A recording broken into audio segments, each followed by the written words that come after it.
That's the hood where I'm from. But it's bigger than that. We live on a planet, in a solar system, in a universe. Not just on a block. Be aware of that. Alright, man. King 2 here, man. NewAlphaComicsAndHistory, man. Listen, man, I've been a little under the weather, man. Pardon me. I'm saying I've been a little under the weather. I'm just trying to push through this, man. I'm saying I'm out here, bro. I'm saying we already know what time it is, man. Listen, we ahead of the game. I'm saying we done seen Ant-Man 3.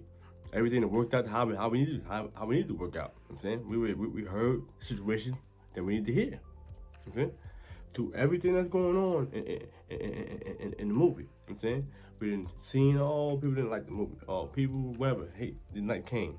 Or what's going on with his variants? Or they like Ant-Man killing him. They like none of that stuff. All that, yeah, okay.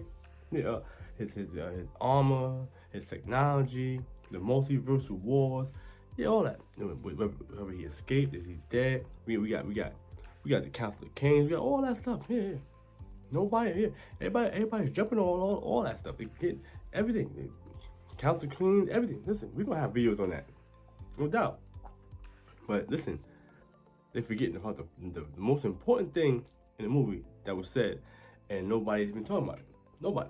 You know what I'm saying? But here in NewAlphaComicsAndHistory, we've been on this. You know what I'm saying? We've been on this, and we've been ahead of the game, and we're gonna stay ahead of the game because this why we here. ARISHAM. You know what I'm saying? First universe. You know what I'm saying? This is very important to the whole situation. If I'm not mistaken, King got up there when he was talking to all his forces, all his fleets. He said, "We're gonna conquer eternity." Today, we conquer eternity. That's the number one thing. That's the most important line in the movie. Right there. Eternity. This goes back to all the cosmic wars. Where I was telling you, forcing you to believe and to know that eternity was top of the top. You know what I'm saying? I didn't have to go through the whole one above all, had to slice that in half. First firmament, had to slice that in half to get to eternity.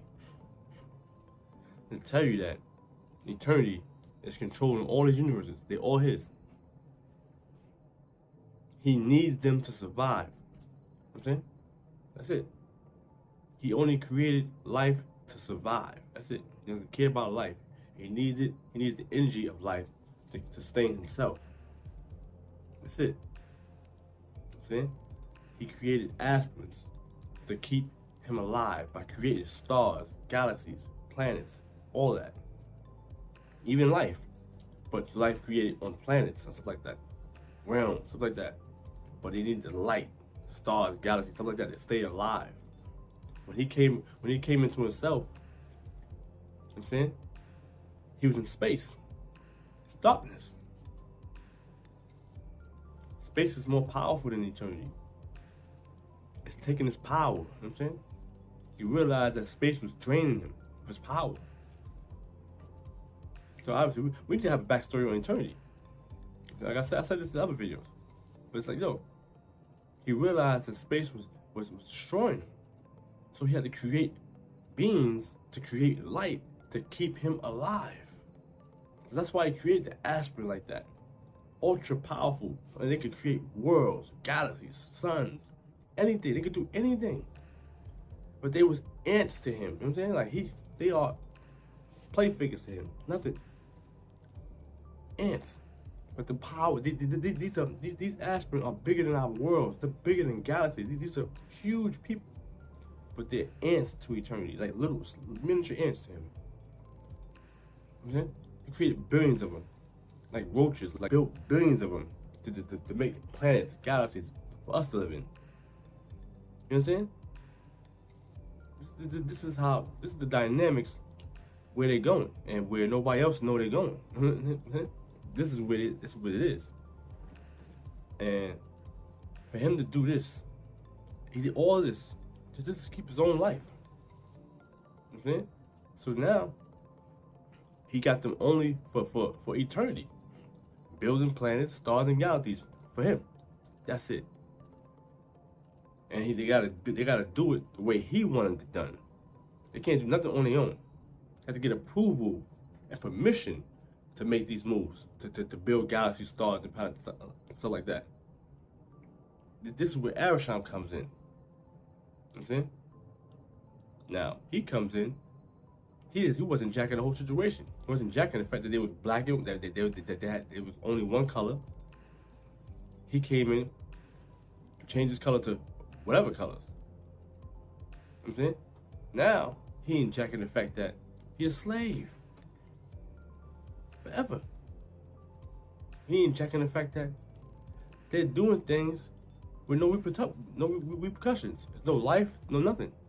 No death, no nothing. So that spells rebellion. He wasn't jacking none of this. He didn't want to do this forever. He didn't want to build planets, galaxies, and stars for him, forever. For eternity, forever. No, he wanted to live his life. You know what I'm saying? ARISHAM had a plan. He rebelled against God, against eternity, and won the war. And when he won the war, he dropped those cosmic bombs and blew the whole first universe up. You know what I'm saying? Because the aspirants started going to war with each other. And I already detailed that. So they didn't get into the comics why the aspirants went to war with each other. After they started smashing the Cestrials. The Cestrials was only a few of them. It was billions of aspirants. The Cestrials had no chance to win the war. ARISHAM and them was doomed. You know what I'm saying? Then all of a sudden, they start fighting, the aspirants start going to war with each other and left the Cestrials alone. And I already got into it why that happened. Lady Death. You know what I'm saying? Caused the war between them. Give ARISHAM a chance. They planted the bombs. Here we go. They blew everything up. You know what I'm saying? Now ARISHAM and them got freedom to make their own creations, make their own rules of the galaxy. They run off. Do what they do. Create the scrolls, Earth, universes, everything. I mean, Eternals. They do everything. All life forms. They even see other life forms that they didn't create. They ran them off. That's what it is. They created a whole other situation. Okay? Now, eternity. After the bombs went off, pieces got knocked off them. You know what I'm saying? That was universes. So obviously, eternity needs all those aspirants to live. They always created galaxies, planets, and everything for him. But ARISHAM blew them all up. Now, eternity's power source is dwindling now. You know what I'm saying? So what he had to do was, forget about ARISHAM right now. He had to go get these universes right. Because these universes is his life source. So he let ARISHAM do him. He took all those floating universes that was pieces that was blown off him and set it right. Made you know what I'm saying? Abstracts of himself. He put all types of planets, everything. He redecorated all those universes. You know what I'm saying? With people, planets, everything. Stars, galaxies, abstracts, everything. He had to do all of that manually. Probably took billions of years. You know what I'm saying? Meanwhile, we got ARISHAM and Cestrials. They're out there in the universe doing whatever they want to do. Creating whatever they want to create, making the rules how they want to make it. You know what I'm saying? It wasn't until eternity was done what he needed to do, when he created the Living Tribunal. The Living Tribunal steps to the Cestrials. Obviously, they can't defeat him. He lays it down. Listen, y'all can still create life and death. Which that still work for us.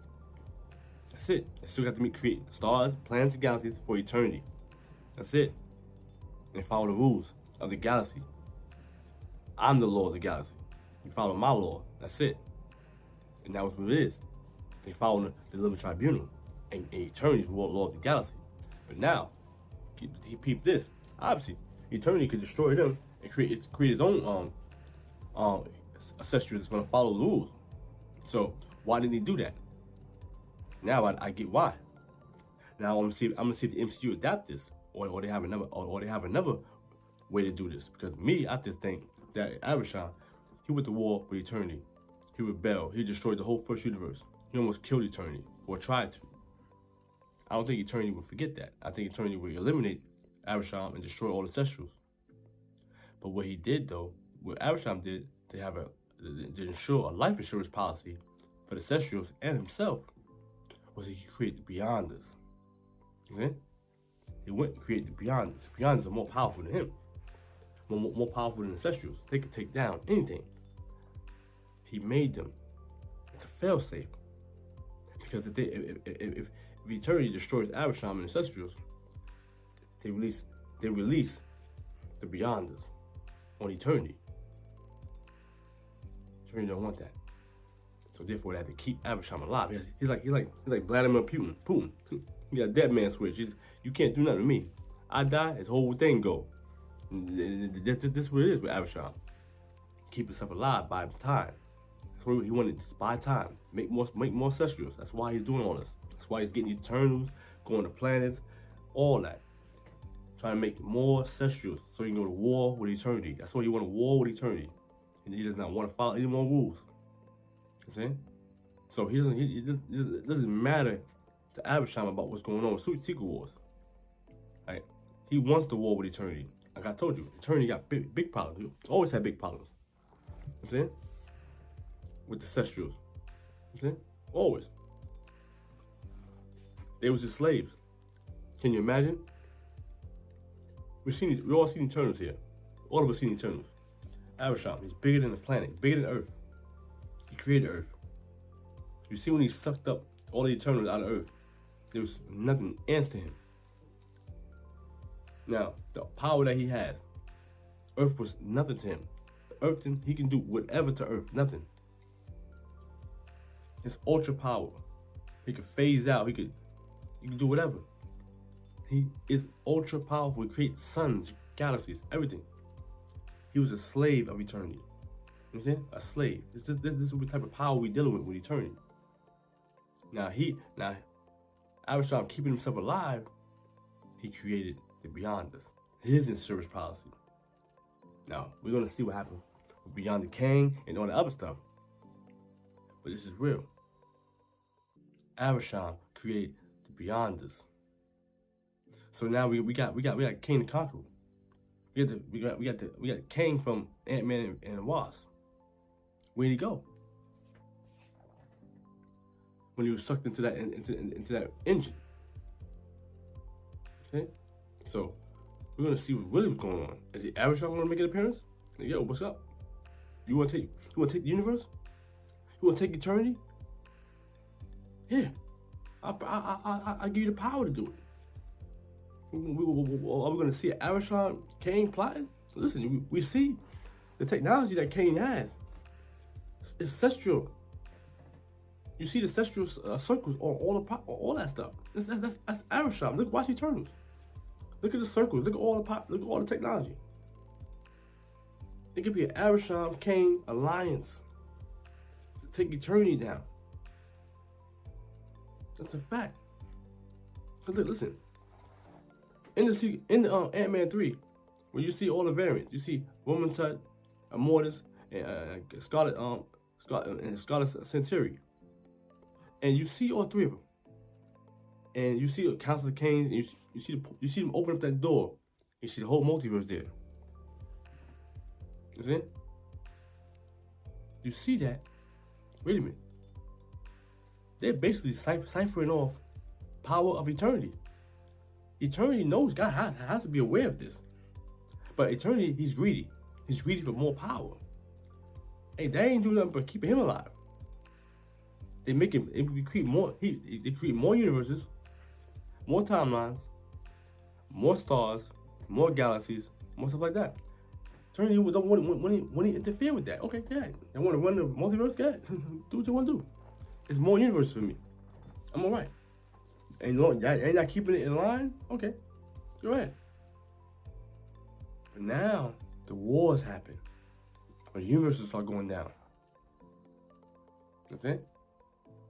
What's going on? They're hurting eternity. Eternity needs universes to survive. Now, all of a sudden, they destroy universes like it ain't nothing. They're bothering them now.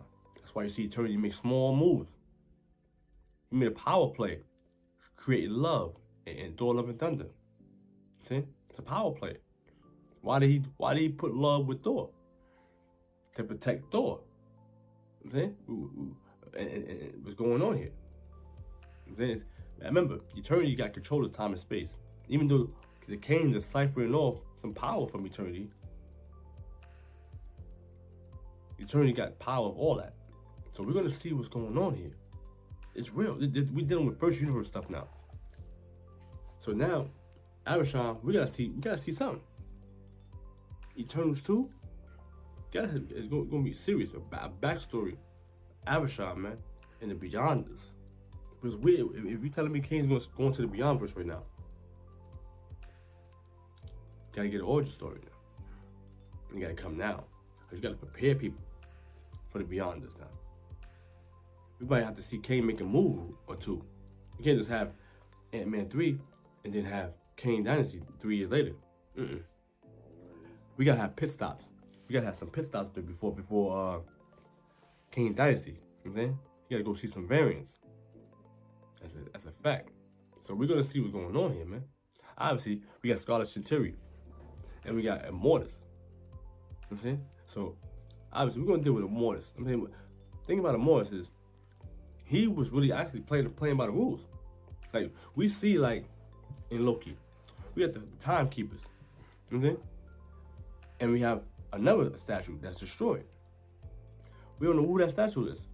But now, see how everything played out between Loki and Ant-Man 3, it gotta be Immortus.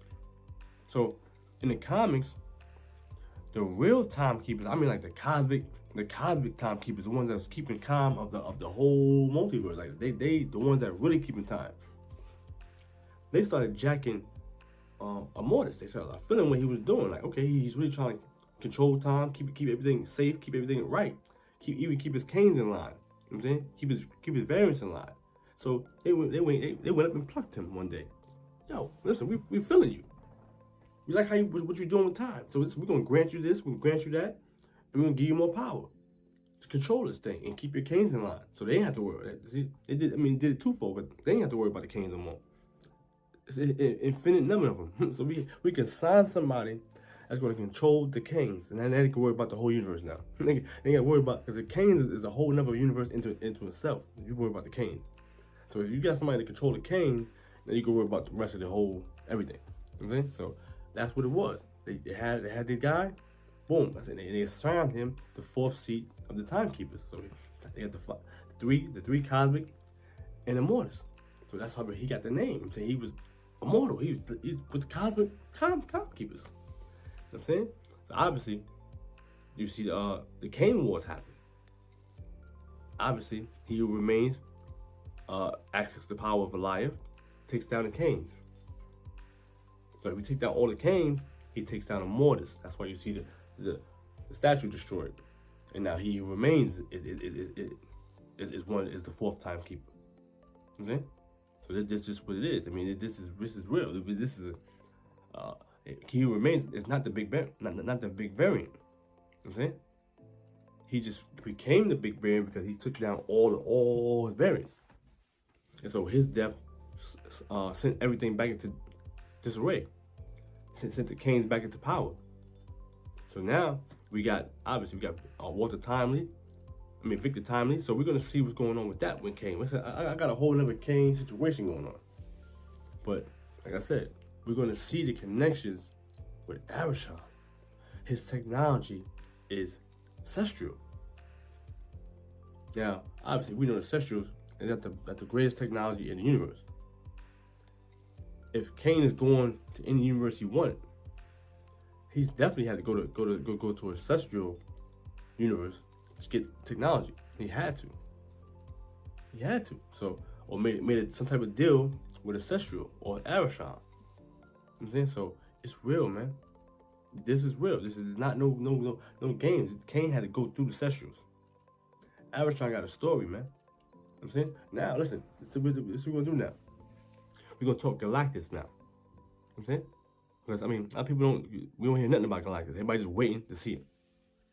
Now, if they're still following this Earth X Ultimate's origin story, had to change Galactus' origin story.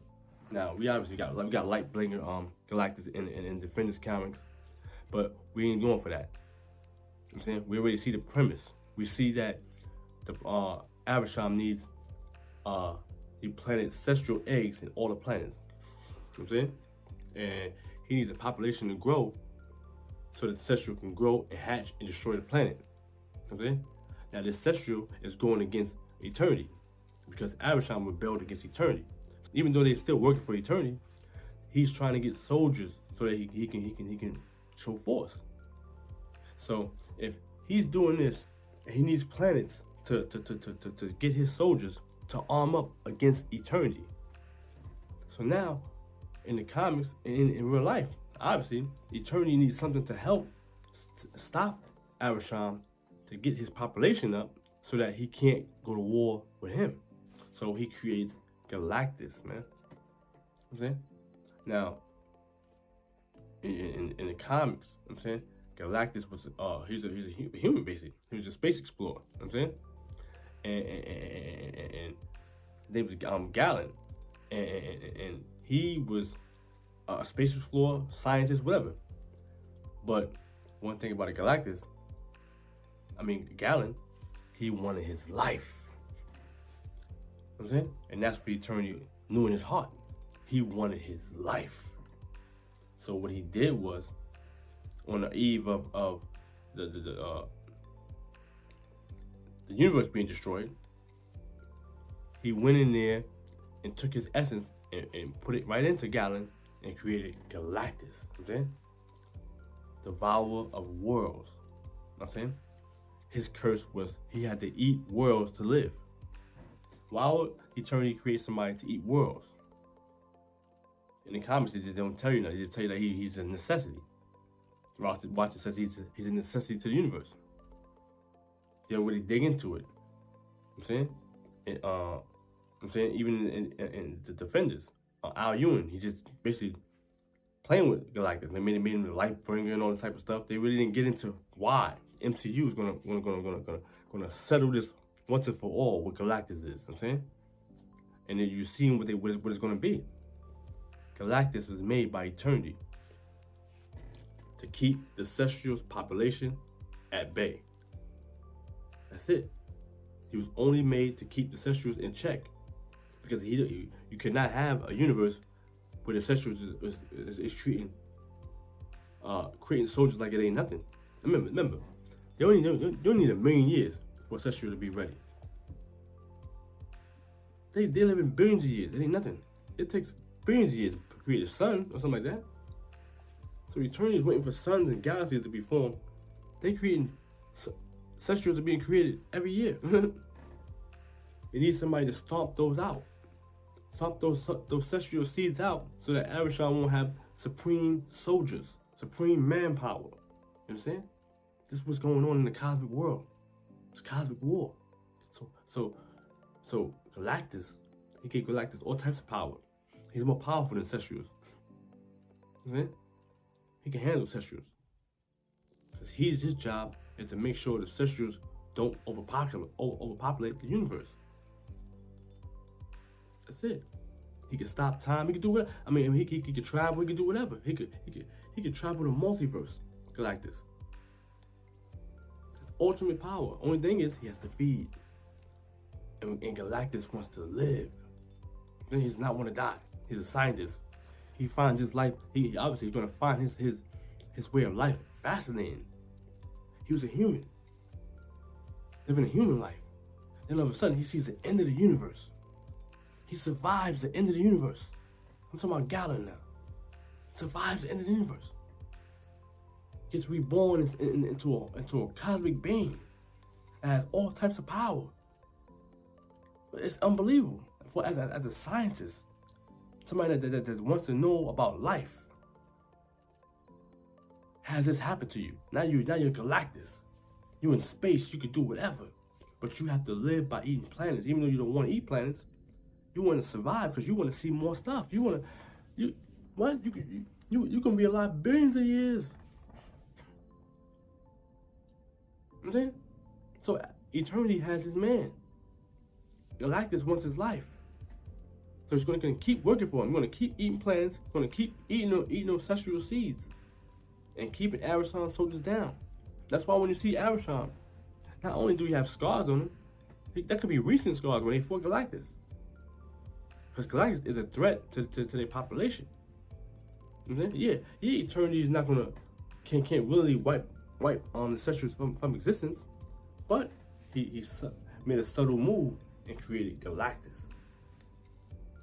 That's it. It's a subtle move. And gave him his only power source is to eat planets to survive. The planets that ARISHAM needs to overtake the universe, man. So ARISHAM keeps his life because he got the Beyonders as in his insurance policy. Don't touch me. You touch me, you go down. Everything go down. I got the Beyonders to come in here and take everything down. So now we got a situation with Kang. He touched the Beyonders. Now, when he brings down the universe, obviously in the comics, he put down all the cosmic entities, everything. He defeated Eternity, but in the comics, they don't have Eternity as the supreme god of the MCU. In MCU, Eternity is supreme god. So now I don't think that he's going to run down on Eternity so easily. I think he's going to take down all the entities, everything, but then he's going to have a big face-off with Eternity. I'm saying I want to see that. I want to see all that, like that big conversation, all that, because he said out of his own mouth, "I'm going to conquer Eternity." That's a fact, man. And this is where it's at. You know what I'm saying, first universe, man. You're gonna hear that nowhere else. King 2, man. Listen, man. Out of here, man.